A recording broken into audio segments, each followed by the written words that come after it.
بسم اللہ الرحمن الرحیم۔ السلام علیکم فرینڈز۔ ایپل کمپنی کے فاؤنڈر اسٹیو جاب سے سب واقف ہیں، جو 2011 میں وفات پا چکے ہیں۔ اسٹینفورڈ یونیورسٹی میں انہوں نے 2005 میں ایک سپیچ دی، جسے دنیا کے تمام اساتذہ نے صرف ایک بار سننے کے لیے کہا، جو آپ کے زندگی کے بارے میں کانسیپٹ کو کافی حد تک کلیئر کر دے گی۔ اس سپیچ کا ترجمہ ملاحظہ کیجیے۔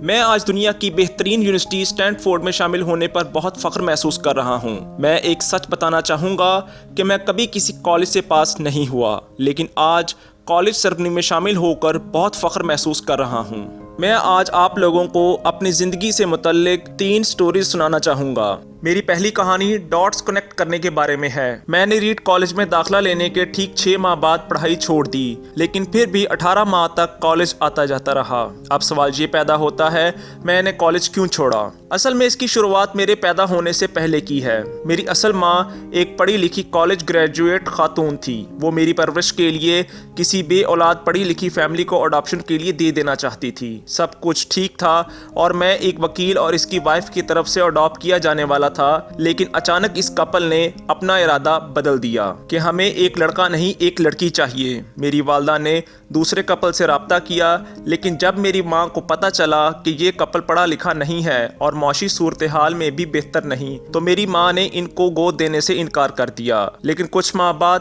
مجھے پڑھانے لکھانے کے شرط پر ان کے حوالے کر دیا اور میری زندگی کی شروعات کچھ اس طرح ہوئی۔ 17 سال بعد میں کالج گیا، لیکن غلطی سے امریکہ کے مہنگے ترین کالج اسٹینفورڈ کا انتخاب کر لیا۔ میرے ورکنگ کلاس پیریڈز کی ساری جمع پونجی میرے پڑھائی میں جانے لگی اور 6 ماہ بعد مجھے اس پڑھائی کی کوئی ویلیو نظر نہیں آئی۔ مجھے کوئی آئیڈیا نہیں تھا کہ میں اپنی زندگی میں کیا کرنا چاہتا ہوں اور کالج اس میں میری کیسے مدد کرے گا۔ اس کے علاوہ میں اپنے پیرنٹس کی زندگی بھر کی کمائی خرچ کرتا جا رہا تھا، اس لیے میں نے کالج سے ڈراپ آؤٹ ہونے کا فیصلہ کیا اور سوچا اس کے بعد جو ہوگا اچھا ہوگا۔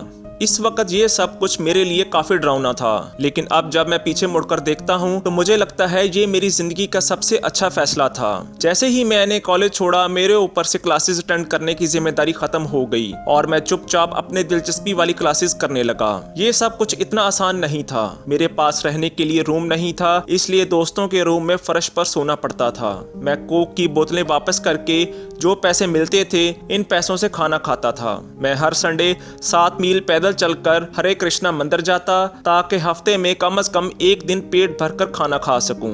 یہ مجھے بہت اچھا لگتا تھا۔ میں نے جو کچھ اپنی دلچسپی کو دیکھتے ہوئے کیا وہ بعد میں میرے لیے بہت قیمتی ثابت ہوا۔ مثال کے طور پر اس وقت ریڈ کالج کیلیگرافی میں بہت اچھا ادارہ مانا جاتا۔ پورے کیمپس میں ہر ایک پوسٹر، ہر ایک بورڈ بہت اچھے اور خوبصورت انداز میں کیلیگراف کیا ہوتا۔ میں کالج سے ڈراپ آؤٹ کر چکا تھا، اس لیے مجھے نارمل کلاسز کی ضرورت نہیں پڑتی تھی۔ میں نے فیصلہ کیا کہ کیلیگرافی کلاسز لوں گا اور اسے اچھے سے سیکھوں گا۔ اس طرح میں نے ٹائپوگرافی اور مختلف فونٹس استعمال کرنے کا ہنر سیکھا اور مجھے یہ سیکھنے میں بہت مزہ آتا تھا۔ اس وقت مجھے ذرا بھی امید نہیں تھی کہ ان چیزوں کا استعمال میں اپنی زندگی میں کروں گا، لیکن 10 سال بعد جب ہم پہلا میکنٹاش کمپیوٹر بنا رہے تھے، تب میں نے اسے میک میں بہت اچھے اور خوبصورت انداز میں ڈیزائن کر دیا اور اس طرح میک ٹائپوگرافی میں دنیا کا پہلا خوبصورت ترین کمپیوٹر بن گیا۔ اگر میں نے کالج سے ڈراپ آؤٹ نہیں کیا ہوتا تو میک میں ملٹیپل فونٹ فیسز وغیرہ موجود نہیں ہوتے، اور چونکہ ونڈو نے میک کی کاپی کی تھی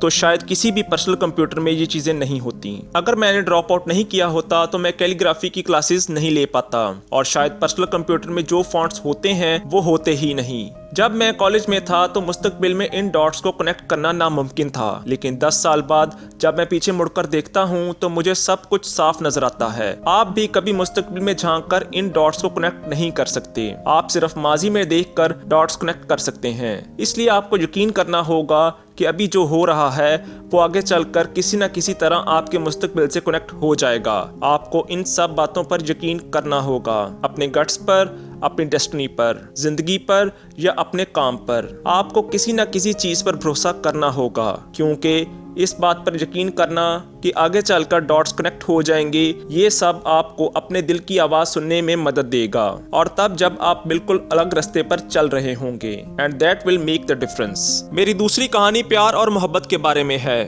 میں جس چیز کو چاہتا تھا وہ مجھے جلد ہی مل گئی۔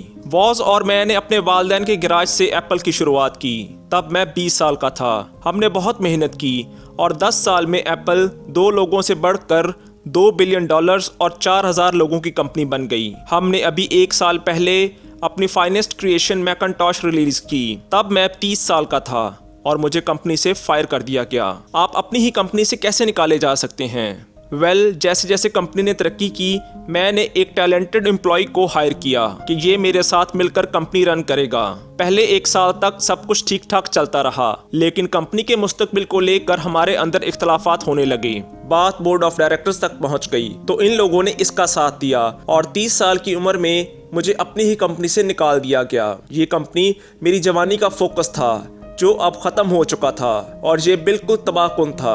مجھے اگلے کچھ مہینوں تک سمجھ ہی نہیں آیا کہ میرے ساتھ کیا ہوا ہے اور اب میں آگے کیا کروں گا۔ مجھے محسوس ہوا یہ سب کچھ اتنی آسانی سے کر کے میں نے اپنے سے پہلی کی جنریشن کے انٹرپرینورز کو نیچا دکھایا ہے۔ میں ڈیوڈ پیکارڈ اور باب مرج سے بھی ملا اور ان سے ایسا سب کچھ ہو جانے پر معافی مانگی۔ میں ایک بہت بڑا پبلک فیلئر تھا۔ ایک بار تو میں نے سلیکن ویلی چھوڑ کر جانے کی بھی سوچی، لیکن پھر آہستہ آہستہ مجھے احساس ہوا جو کام میں کر رہا ہوں اس کے لیے ابھی بھی پیشنیٹ ہوں۔ ایپل کمپنی میں میرے ساتھ جو کچھ ہوا اس وجہ سے میرے پیشن میں ذرا بھی کمی نہیں آئی۔ مجھے ریجیکٹ کر دیا گیا، لیکن ابھی بھی میں اپنے کام سے پیار کرتا ہوں۔ اس لیے میں نے ایک بار پھر شروعات کرنے کی سوچی۔ میں نے تب یہ نہیں سوچا، لیکن اب سوچتا ہوں کہ میرے ساتھ ایپل سے فائر کیے جانے سے بہتر میرے لیے کوئی چیز نہیں ہو سکتی تھی۔ میں خود کو فری محسوس کر رہا تھا۔ اس آزادی کی وجہ سے میں ایک بار پھر اپنے کریٹو ٹائم میں جا پایا۔ اگلے 5 سالوں میں میں نے ایک کمپنی نیکسٹ اور دوسری کمپنی پکسر شروع کی۔ اس دوران میری ملاقات ایک امیجنگ لیڈی سے ہوئی جو آگے چل کر میری وائف بنی۔ پکسر نے دنیا کی پہلی اینیمیٹڈ مووی وائی سٹوری بنائی جو اس وقت دنیا کی سب سے کامیاب سٹوری ہے۔ ایپل نے کچھ عرصے بعد نیکسٹ کمپنی کو خرید لیا اور میں ایپل میں واپس چلا گیا۔ آج ایپل نیکسٹ کمپنی کی ٹیکنالوجی استعمال کرتی ہے۔ اب لارن اور میری ایک خوبصورت فیملی ہے۔ میں یقین سے کہہ سکتا ہوں اگر میں ایپل سے نہ نکالا جاتا تو میرے ساتھ یہ سب کچھ نہیں ہوتا۔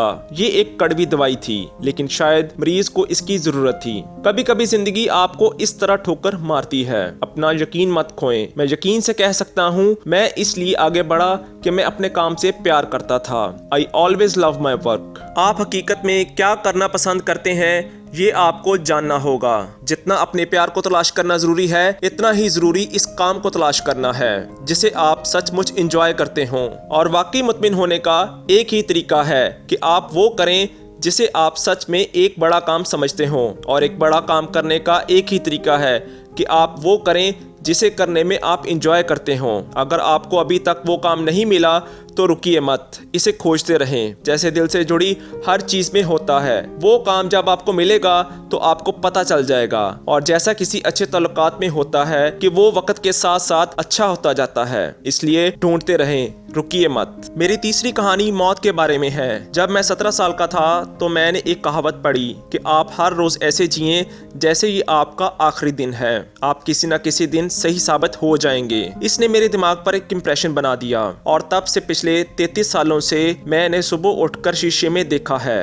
اور خود سے ایک ہی سوال کیا ہے، اگر یہ میری زندگی کا آخری دن ہوتا کیا میں وہ آج کرتا جو میں کرنے والا ہوں؟ اور کئی دن لگاتار جواب نہیں ملتا تو میں سمجھ جاتا ہوں کچھ بدلنے کی ضرورت ہے۔ اس بات کو یاد رکھنا کہ میں بہت جلد مر جاؤں گا مجھے لائف میں بڑے فیصلے لینے میں مددگار ثابت ہوتا ہے، کیونکہ جب میں ایک بار موت کے بارے میں سوچتا ہوں تو ساری توقعات، فخر، ڈر بالکل غائب ہو جاتا ہے، اور پھر صرف وہی بچتا ہے جو واقعے میں ضروری ہے۔ اس بات کو یاد رکھنا کہ ایک دن مرنا ہے اسی چیز کو کھونے کے ڈر سے دور رکھنے کا ایک اچھا موقع ہے۔ آپ پہلے سے ہی ننگے ہیں، ایسی کوئی وجہ نہیں کہ آپ اپنے دل کی نہ سنیں۔ تقریباً 1 سال پہلے مجھے پتہ چلا کہ مجھے کینسر ہے۔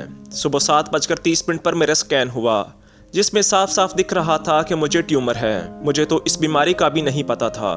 ڈاکٹروں نے بتایا کہ مجھے ایک ایسا کینسر ہے جس کا علاج ممکن نہیں، اور اب میں 3 سے 6 ماہ تک کا مہمان ہوں۔ ڈاکٹروں نے مجھے مشورہ دیا گھر جاؤں اور اپنے سارے کام مکمل کر لوں، جس کا انڈائریکٹ مطلب ہوتا ہے کہ آپ مرنے کی تیاری کر لیجئے۔ اس کا مطلب آپ کوشش کریں آپ اپنے بچوں سے جو 10 سال کی باتیں کرنی ہیں وہ اگلے کچھ مہینوں میں کر لیں، اور سب کو خدا حافظ کہہ دیں۔ میں نے اس بیماری کی تشخیص کے ساتھ پورا دن گزار دیا۔ پھر ایک دن میرے گلے کے رستے